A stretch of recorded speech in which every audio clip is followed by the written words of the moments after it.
Alors les priorités de 2023, elles sont souvent constantes par rapport aux précédentes années, c'est la création d'emplois. On est dans une période qui est très dure pour nos compatriotes. Avec la crise de l'énergie, le pouvoir d'achat, les tensions dans notre pays. On constate qu'il y a eu une montée en pression très forte, avec des inquiétudes majeures. Vous imaginez, on est passé d'une prévision d'1,6 million de voyageurs à 2,6 millions ou 2,8 millions. Les trains sont bondés. Parce que nous sommes la région en France qui avons la plus grande progression démographique et nous devons créer 2000 emplois par mois pour que le taux de chômage n'augmente pas. Pas de miracle, mais des solutions concrètes. Par exemple sur l'énergie, en protégeant nos boulangers. Et nous présenterons la configuration en fonction du prix, du coût, des difficultés, adaptées à tous les petits commerces qui sont les plus directement impactés, qui n'ont pas la capacité d'amortir le choc financier de ce dispositif. Combien de nos concitoyens, y compris sur Bordeaux, vont à Saint-Sébastien? 3h30 il faut aujourd'hui. Vous imaginez, si vous mettez moins de 2 heures, vous prenez le train. La création d'emplois, ça passe par la réindustrialisation, bien entendu. Ça passe également par le soutien à nos 3 filières phares, que ce soit l'agroalimentaire et l'agriculture, le tourisme, l'aéronautique et le spatial. En décidant d'embaucher au niveau de la région, en lien avec les départements, des médecins pour pouvoir les installer dans nos zones de désertification médicale.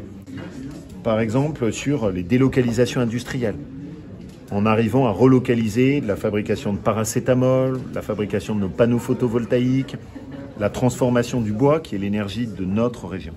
Il y a une énorme angoisse, légitime ou non, mais qui est réelle, sur le pouvoir d'achat, sur la hausse des prix, sur les denrées alimentaires. C'est beaucoup plus profond sur notre vie quotidienne. Et c'est ça qui m'inquiète plus que le reste. Et nous aurons, sur le plan des territoires traversés, toutes les compensations possibles sur le plan de la biodiversité. Je rappelle d'ailleurs qu'une voie ferrée imperméabilise pas le sol, ce qui n'est pas le cas d'une autoroute. La partie la plus polluée de la Nouvelle-Aquitaine, c'est le circuit de la Nationale 10, qui remonte jusqu'à Poitiers-Limoges. Mais aussi tout le développement des énergies renouvelables, parce que nous sommes en soutien du mix énergétique et nucléaire et énergie renouvelable. Pour cette année, c'est que la politique retrouve le chemin des solutions concrètes.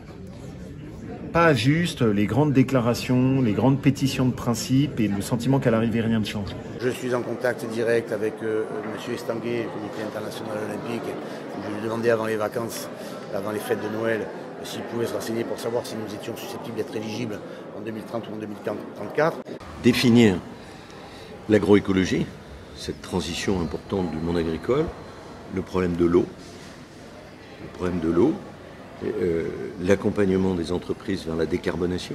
Le train le moins cher de France est en Occitanie. La région prend en charge les billets pour que ça soit une majorité de trains à 1 euro.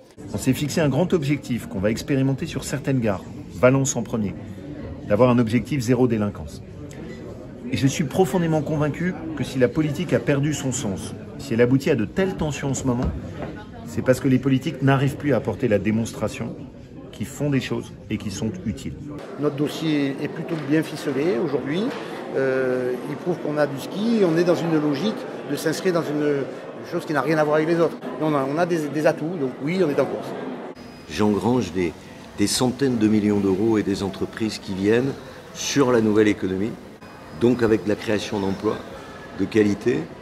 Et voilà, c'est comme ça que l'on avance. Donc ce sont ces 2 grandes priorités, création d'emplois, retrouver de la souveraineté industrielle et puis lutter contre le réchauffement climatique avec les transports et la rénovation des bâtiments.